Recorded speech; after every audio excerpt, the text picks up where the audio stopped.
ஆன்மீக நண்பர்கள் அனைவருக்கும் அன்பு கலந்த வணக்கங்கள். இன்றைக்கு நாங்கள் ஆன்மீகம் சம்பந்தமான பதிவில் துன்பம் போக்கி இன்பம் தரும் திருக்கலிக்காமூர் அபூர்வ இரட்டை விநாயகர் தரிசனத்தை பற்றி பார்க்கலாமா வாங்க. நமது தமிழகத்தில் தேவார பாடல்கள் பெற்ற தலங்களில் ஒவ்வொன்றும் ஒரு வரலாற்றையும் அதிசயத்தையும் தன்னுள் கொண்டுள்ளது. அந்த வகையில் தான் மயிலாடுதுறை மாவட்டத்தில் சீர்காழி அருகே உள்ள பார்த்தீங்கன்னா அன்னப்பன் பேட்டை, அதாவது திருக்கலிக்காமூர் அருள்மிகு சுந்தரேஸ்வரர் திருக்கோயிலின் மிகவும் தனித்துவம் வாய்ந்தது. இந்த கோயிலின் மிக முக்கியமான மற்றும் அபூர்வமான சிறப்பம்சம் இங்குள்ள விநாயகர் அமைப்பாகும். இரட்டை விநாயகர் அதிசயம்னு சொல்லப்படுகிறது. பொதுவாக ஒரு சந்நிதியில் ஒரு விநாயகரை தான் நாம் பார்த்துருப்போம். ஆனால் இந்த தலத்தில் விநாயகர் சந்நிதிக்கு முன்புறம், அதாவது துவாரக பாலகர்கள், காவலர்கள் போல 2 விநாயகர்கள் அமர்ந்துள்ளனர். இத்தகைய அமைப்பை காண்பது மிகவும் அபூர்வம். இவர்களை வணங்கினால் தடைகள் அனைத்தும் நீங்கி காரியம் கைகூடும் என்பது பக்தர்களின் நம்பிக்கை. களி என்றால் துன்பம் என்று பொருள்.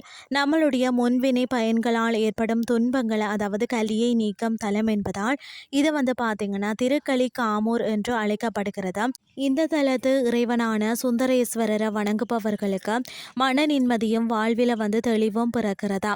இந்த கோயிலின் தலவிருட்சமான வில்வத்திற்கு ஒரு விசேஷ சக்தி உண்டு.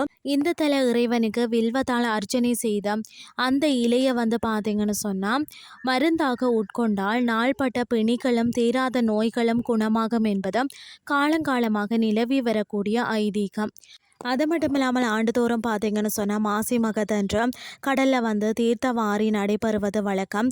பெரும்பாலான கோயில்களில் சுவாமியும் அம்பாளும் இணைந்து செல்வார்கள். ஆனால் இந்த தலத்தில் சுவாமிக்கு பதிலாகத்தான் அம்பாள், அதாவது சுந்தரம்பாள் மட்டும் கடற்கரைக்கு எழுந்தருளி தீர்த்தமாடுவது தனி சிறப்பு.